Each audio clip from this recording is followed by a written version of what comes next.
All government employ trade union council एवं northern railway mens union की अगुवाई में 19 सितंबर 1968 के शहीदों की याद में 56वीं शहीदी कॉन्फ्रेंस का आयोजन पठानकोट में किया गया, जिसकी अध्यक्षता काउंसिल के अध्यक्ष हरिंदर सिंह रंधावा एवं नॉर्दर्न रेलवे मेंस यूनियन के मंडल अध्यक्ष कामरेड शंबर सिंह ने संयुक्त रूप से की। मंच संचालन करते हुए काउंसिल के महामंत्री एवं यूनियन के मंडल सचिव कामरेड शिवदत्त ने 19 सितंबर 1968 के शहीदों की याद में 2 मिनट का मौन रखवाकर शहीदों को श्रद्धांजलि दी और उनके पदचिन्हों पर चलकर संघर्षों के प्रति जागरूक रहने की अपील की। कॉन्फ्रेंस में मुख्य रूप से उपस्थित all India railway mens federation एवं नॉर्दर्न रेलवे मेंस यूनियन के महामंत्री कामरेड शिव गोपाल मिश्रा ने शहीदों को श्रद्धा सुमन अर्पित किए, उनके परिवारों को सहायता राशि दी और संवेदना प्रकट की। आज शहीदों की 56वीं जो है वो ये शहीदी मेला है।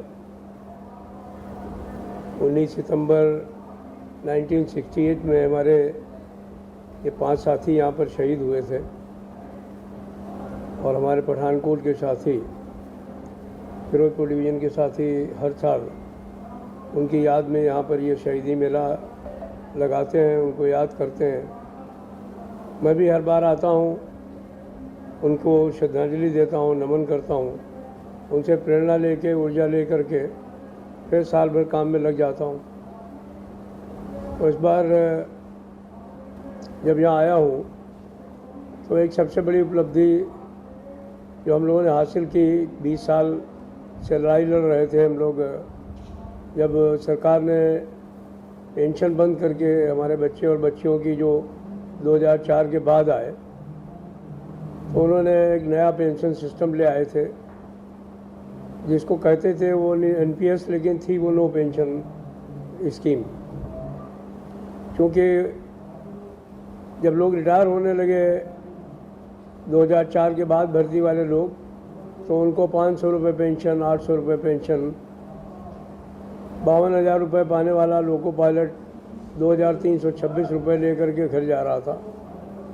तो एक ऐसी स्थिति थी कि जीवन मरण का प्रश्न था। इसलिए हम लोगों ने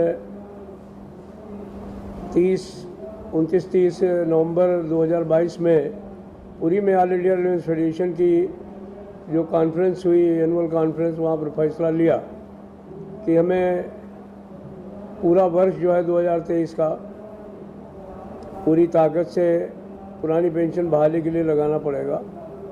और हमारे साथियों ने पूरा सहयोग दिया।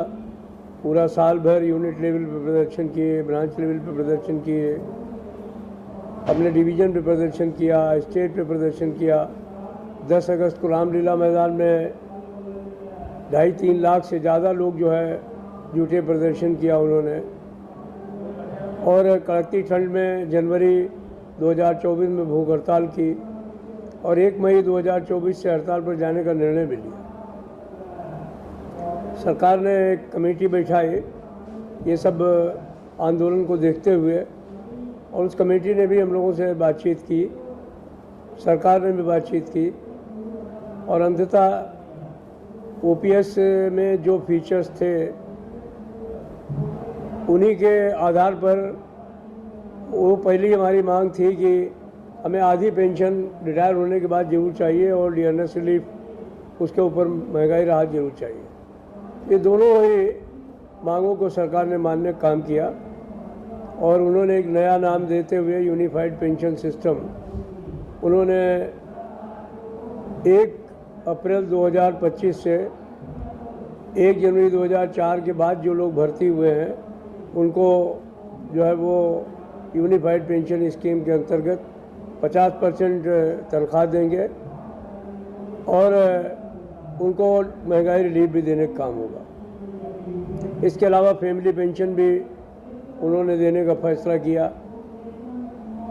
उनका 30% देने का विचार था, हम लोगों ने नेगोशिएट किया। हम लोगों ने कहा हम लोग इस पर नहीं मानने वाले हैं, तो उन्होंने उसको 60% करने का काम किया।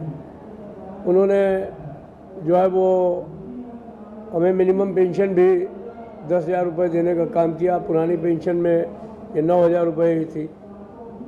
तो ये इसके अलावा लमसम में 6 महीने की तनख्वाह पर 1/10 हिस्सा जो है तनख्वाह का वो देने का काम किया। वो करीब 6 महीने की तनख्वाह बनती है।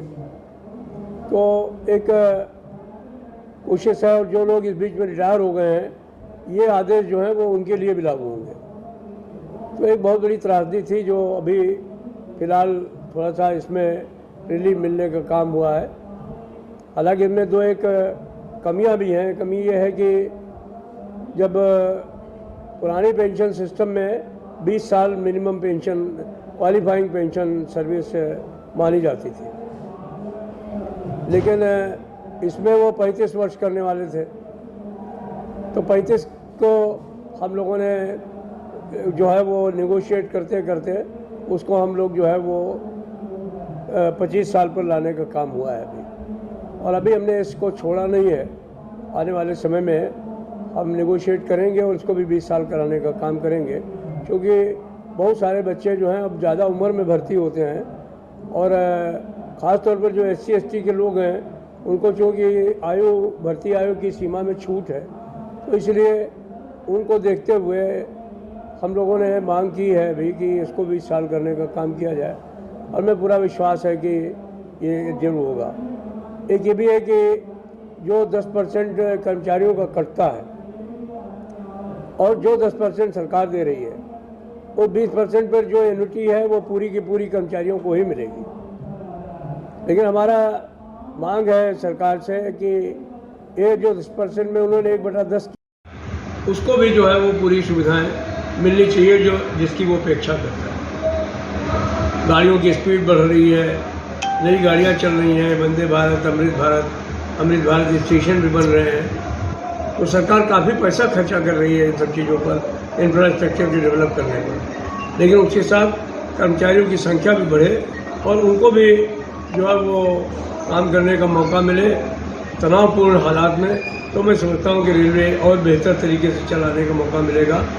और हम समझते हैं जो हमारे शहीद हैं उन्होंने जिस बात के लिए शहादत दी अपने कर्मचारियों की मांगों के लिए, हम आशा करते हैं कि ऐसी नौबत अब फिलहाल नहीं आए और सरकार बजाय कन्फ्रंटेशन के हमारी बात को इसी तरीके से मान ले तो अच्छा है।